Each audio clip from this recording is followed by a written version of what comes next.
Dear listeners, I ask you to listen to the story until the very end and be sure to write a review about what you liked and what needs to be changed to make it more interesting for you to listen to my stories. Voices in the Vent. It started on a Tuesday. A nothing special, completely ordinary Tuesday. The kind where you wake up, drag yourself to the kitchen, and make coffee on autopilot. The kind where you sigh at your reflection in the bathroom mirror, counting the new lines on your face. The kind where you leave for work without realizing you left the lights on, and by the time you get back, you're too exhausted to care. It was just another Tuesday. Until it wasn't. The first time I heard it, I thought it was the pipes. My apartment was old, one of those pre-war buildings in a neighborhood that was once elegant but had long since given in to time. The walls were thick, the ceilings high, and the floors creaked no matter how carefully you walked. The kind of place that had character, which was a polite way of saying it was falling apart. I was used to strange noises, plumbing groans, radiator hisses, the occasional scurrying inside the walls that I desperately hoped were just mice. But this sound was different. I was brushing my teeth when I heard it. A whisper. Soft, almost too quiet to notice over the buzz of my electric toothbrush. My name. I froze, toothbrush halfway to my mouth, ears straining. The sound came from the vent above the sink, the one with the rusted slats that rattled when the heat kicked on. I turned off the toothbrush. Silence. The kind that felt thick, pressing. I swallowed hard, waiting. Then, just as I was about to move, it came again. A breathy, drawn-out whisper. Emma. My stomach clenched. I took a slow step back, my pulse thrumming in my ears. It had to be the neighbors. Someone in the apartment next door, talking too close to their vent. Right? But that was the thing. The apartment next door was empty. Had been for years. I forced myself to finish getting ready, shaking it off. Maybe it was just my imagination. Maybe I was overtired, stressed, hearing things that weren't there. But as I lay in bed that night, staring at the ceiling, I kept thinking about it. That voice. The way it had shaped my name. Like it knew me. By morning, I had almost convinced myself I'd dreamed it. But then it happened again. This time, I was in the kitchen, making coffee. The hum of the old fridge filled the space, the scent of burnt toast lingering from a failed attempt at breakfast. I had my back to the vent when I heard it. A whisper, just like before. My name, drawn out, barely louder than a breath. Emma. I spun around so fast I nearly knocked over my coffee. The vent sat above the stove, gaping like a dark mouth. I stepped closer, my bare feet silent on the cold tile. The whisper had stopped. But the air around me felt heavy, charged. My fingers hovered inches from the slats. Hello? My voice came out hoarse, uncertain. The word disappeared into the vent, swallowed by the dark. Nothing. I let out a shaky breath and grabbed my phone. If someone was messing with me, I wanted proof. I hit record, held the phone close to the vent, and waited. A full minute ticked by. Nothing. I let my arm drop, feeling ridiculous. But just as I was about to stop recording, it came again. Clear. Close. Almost, amused. Emma. I yelped, nearly dropping the phone. My hands trembled as I played the recording back, heart pounding. I hit play. Static. Silence. No whisper. Nothing. I didn't go to work that day. Instead, I went straight to the building manager, an old man named Frank who had been around longer than the peeling wallpaper in the lobby. His office smelled like stale coffee and dust, the desk buried under paperwork that I doubted he ever touched. There's a voice in my vent, I said, trying to sound sane. Frank peered at me over his glasses, unimpressed. Pipes make noise. It's an old building. No, it's not the pipes. It's a whisper. Saying my name. He sighed, rubbing his temple. Emma, I've been managing this place for 20 years. I've heard every complaint you can imagine. I had a woman once swear her bathtub was haunted. Turned out her upstairs neighbor just had a leaky faucet. I clenched my jaw. The apartment next door. It's empty, right? He nodded.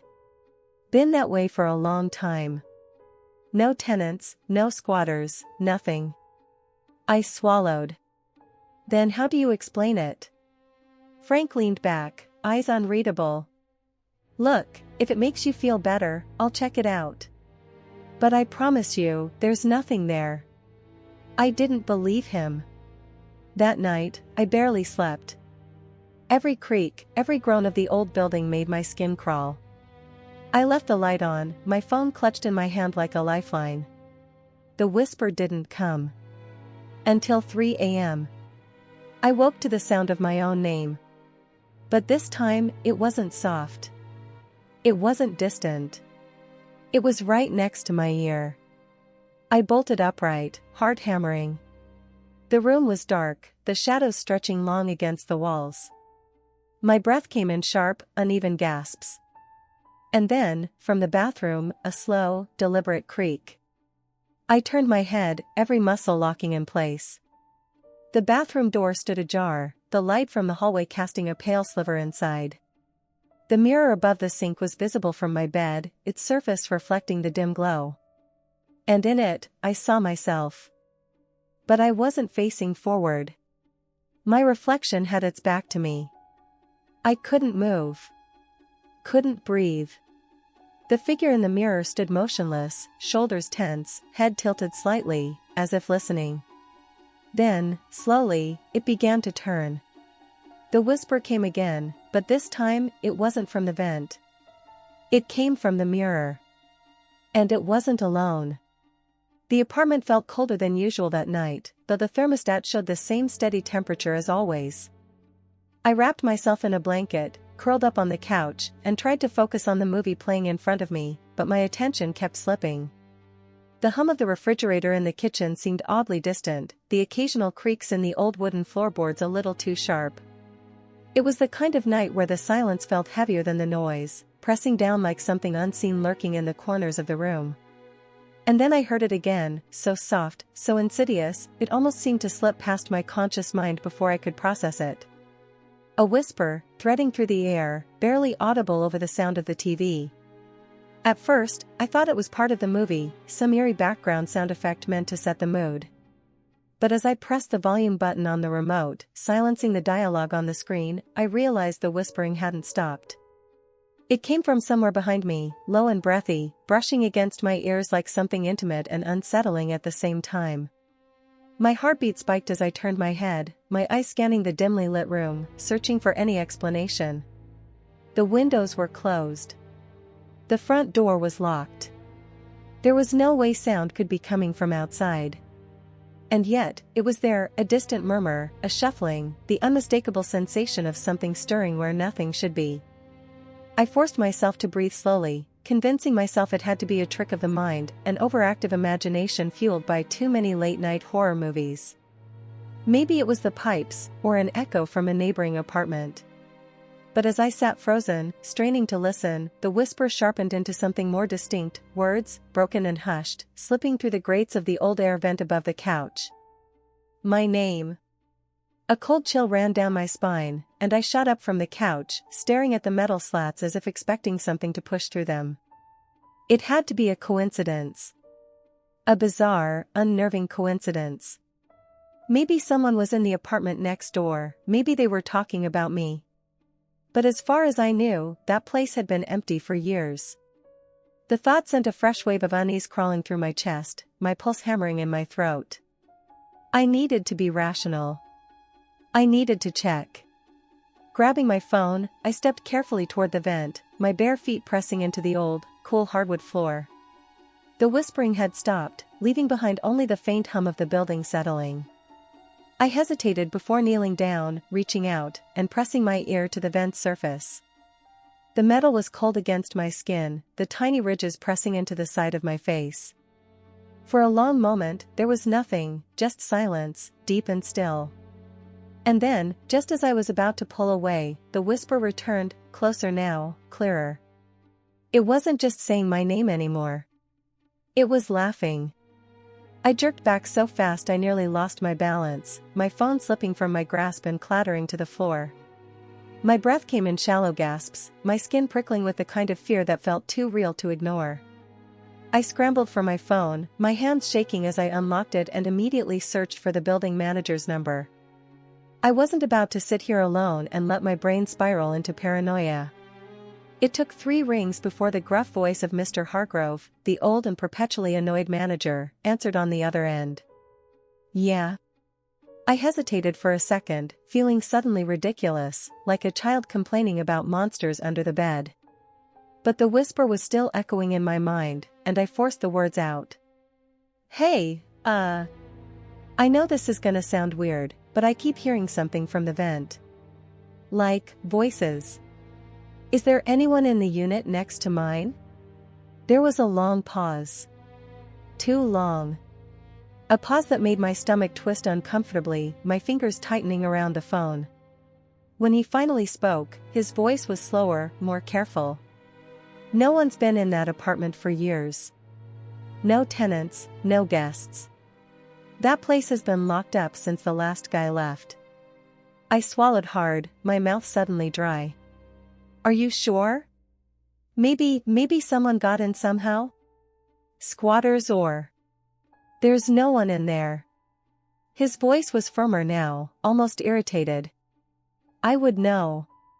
I wanted to push further, demand that he come check, but something in his tone made me stop. It wasn't just impatience. It was something else, something I couldn't quite place, like he knew more than he was saying. Like he didn't want to talk about it. My stomach churned, but I forced out a quiet okay, before hanging up. The apartment felt different now, the air heavier, the dim lighting casting deeper shadows along the walls. I stared at the vent for a long moment, my thoughts racing, my mind trying to grasp onto anything rational. But nothing made sense. And deep down, I knew the worst part wasn't just the whispering, or the laughter, or the fact that no one was supposed to be in that apartment. The worst part was that whoever, or whatever, it was, they knew my name. And they were waiting for me to listen. I spent the next hour pacing the apartment, turning on every light, double-checking the locks, and convincing myself that I was just tired, that my brain was playing tricks on me. Maybe I had dozed off for a second on the couch, just long enough for some half-dreamed sound to creep into my consciousness and feel real. Maybe the stress from work was finally getting to me, making me hear things that weren't there. I even considered putting on some music to drown out the silence, but something about the idea of covering up the sounds rather than confronting them felt like a mistake. Instead, I sat stiffly on the edge of my bed, staring at the vent across the room, the one that connected to the same unseen space as the one in my living room. It was just metal and dust, nothing more, yet I couldn't shake the feeling that something on the other side of that darkness was aware of me in a way it hadn't been before. The laughter had stopped, the whispers had faded, but the apartment itself felt different now, like a presence had settled into the walls, watching, waiting. I should have left. Grabbed my keys, walked out the door, and spent the night in a cheap motel just to clear my head. But something irrational, something deep and stubborn inside me, refused to let go of the need to understand. I had never been the kind of person who ran from fear. I had always wanted answers, always needed explanations. That's why, instead of walking out, I found myself kneeling on the floor again, this time in my bedroom, staring at the screws that held the vent cover in place. The logical part of my brain screamed at me to stop, to leave it alone, to just accept that some doors, or vents, were better left closed. But my hands were already moving, gripping the edges of the metal, testing the screws.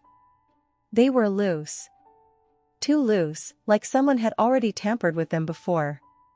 My pulse pounded in my throat as I twisted each one free, setting them aside with shaking fingers. The cover came off easier than I expected, revealing a dark, narrow tunnel lined with dust and crumbling insulation, stretching further than I could see.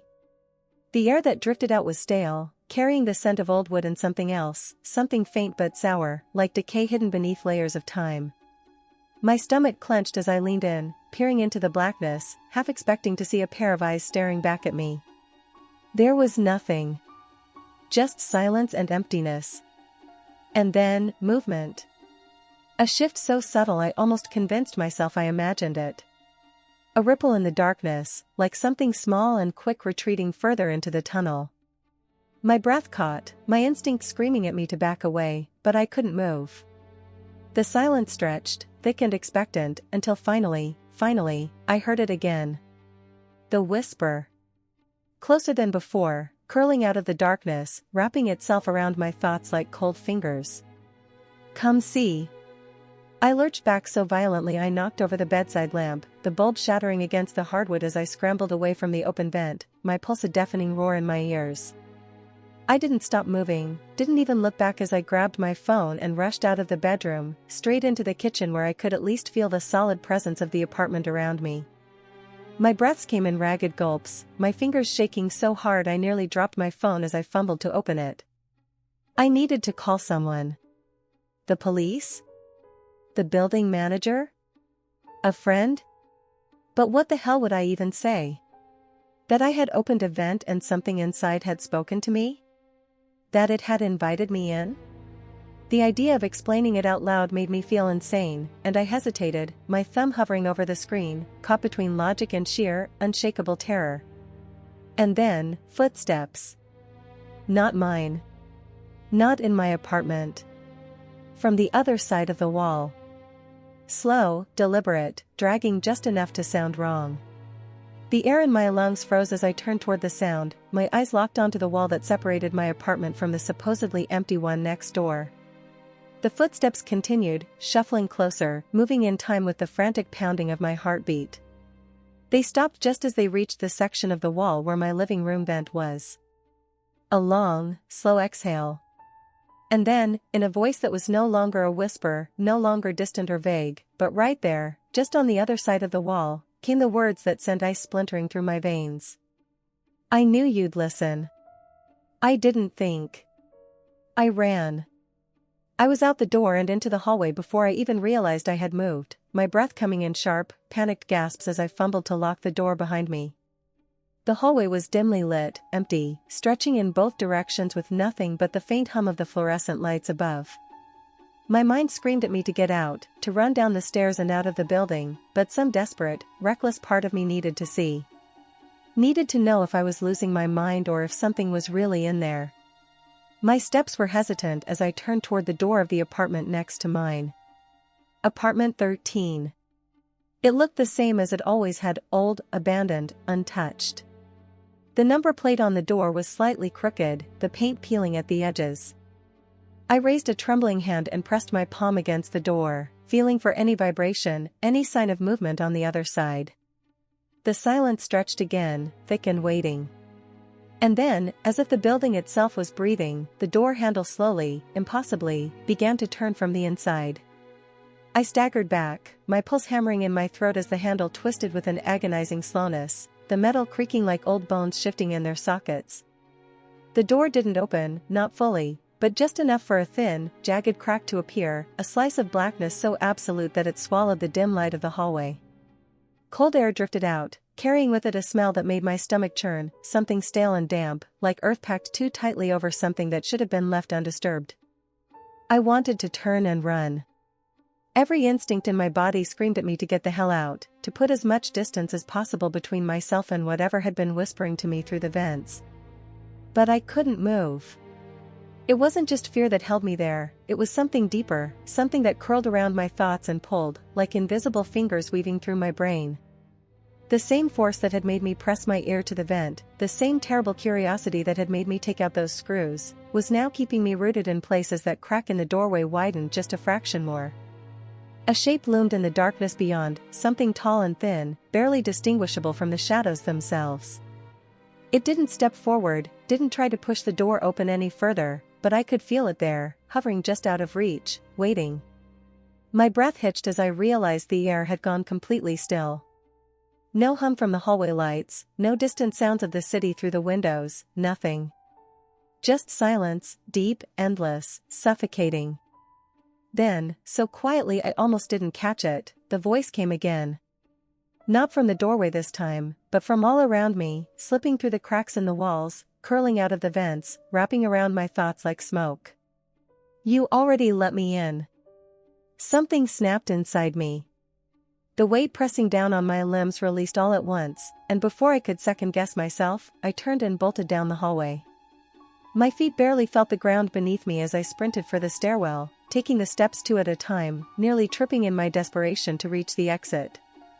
The sound of my own breathing was deafening, each gasp tearing through my chest as I hit the ground floor and slammed my way through the lobby doors, bursting into the night like a drowning man breaking the surface of the ocean. The cold air stung my skin, the streetlights casting long, trembling shadows across the pavement. I didn't stop moving until I was halfway down the block, my hands shaking so violently that I could barely pull my phone from my pocket. I needed to call someone, anyone, tell them what had happened, get someone to check that apartment, to prove to myself that I wasn't losing my mind. But when I looked back at my building, apartment 13's window was dark. Not just unlit, but utterly, impossibly black, like the glass itself had been painted over with something thick and empty. And in that moment, I knew, without reason, without proof, but with a certainty so absolute that it curdled in my stomach, I could never go back. Not to that apartment. Not to that floor. Because I hadn't just heard something through the vents. I had let something hear me. And now, wherever I went, whatever I did, it was listening. I didn't sleep that night. I couldn't. Even as I sat in the corner of a dingy motel room across town, the cheapest place I could find in my panicked state, I felt the weight of something pressing in on me, as though the air itself had thickened. My ears buzzed with phantom noises, shifts in the walls, the distant hum of an unseen fan, the scrape of something moving just beyond my line of sight. Every time I let my head droop, every time exhaustion threatened to drag me under, a whisper would slither through the silence, just barely audible, just enough to make my skin crawl. It never said words, not anymore, just the suggestion of sound, like the sigh of wind through a cracked window or the rasp of dry leaves dragged across pavement. But I knew. I knew it was there. Morning came sluggishly, the gray light seeping through the thin motel curtains, casting long, claw-like shadows across the stained carpet. I felt sick, hollowed out from the inside, my limbs heavy with the weight of everything I had experienced. I needed to go back. I didn't want to, but I had to. If I ran, if I kept pretending I could just escape, that thing, whatever it was, would never stop. It wasn't about the apartment anymore. It wasn't about the vents. It was about me. By the time I reached the building, my legs felt like lead. The manager, a balding man with a permanent scowl, looked up in surprise when I stepped into the lobby, as if he hadn't expected me to return. Maybe he thought I had simply skipped out on my lease. Maybe he had seen others do the same before. "You all right?" he asked, voice rough from years of smoking. "You look like hell." I swallowed, throat dry as dust. "I need to check something in my apartment." His expression darkened, but he didn't argue. He just handed me the spare key and turned back to his crossword puzzle, as if he didn't want to know anything more. As if knowing would make him responsible. The elevator ride was slow, the air inside thick with the scent of stale metal and something else, something faintly rotten, like old water left to stagnate.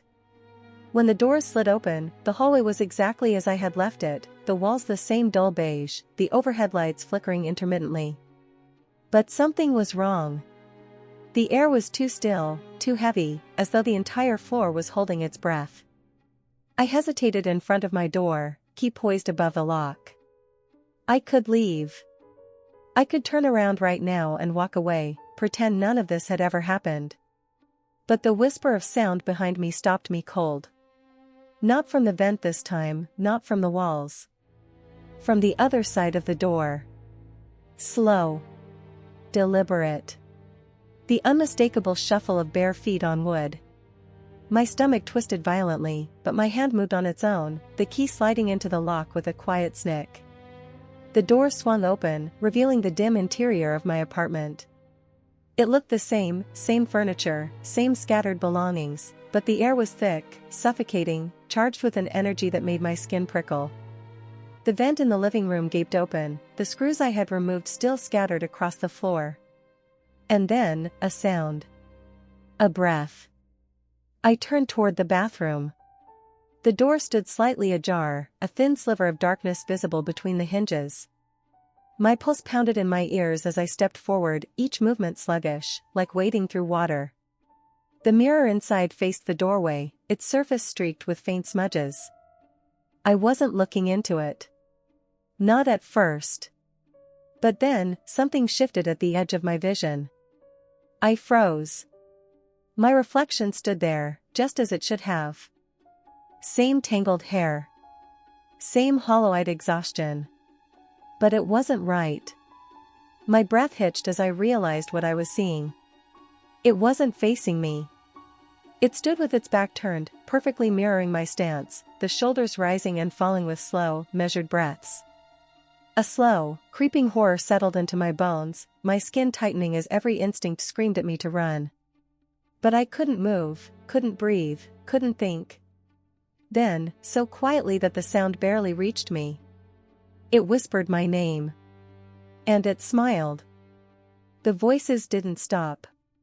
If anything, they swelled, filling the space with a wave of frantic whispers where individual words dissolved into a constant, buzzing hum, like an old radio struggling to catch a signal that wasn't there.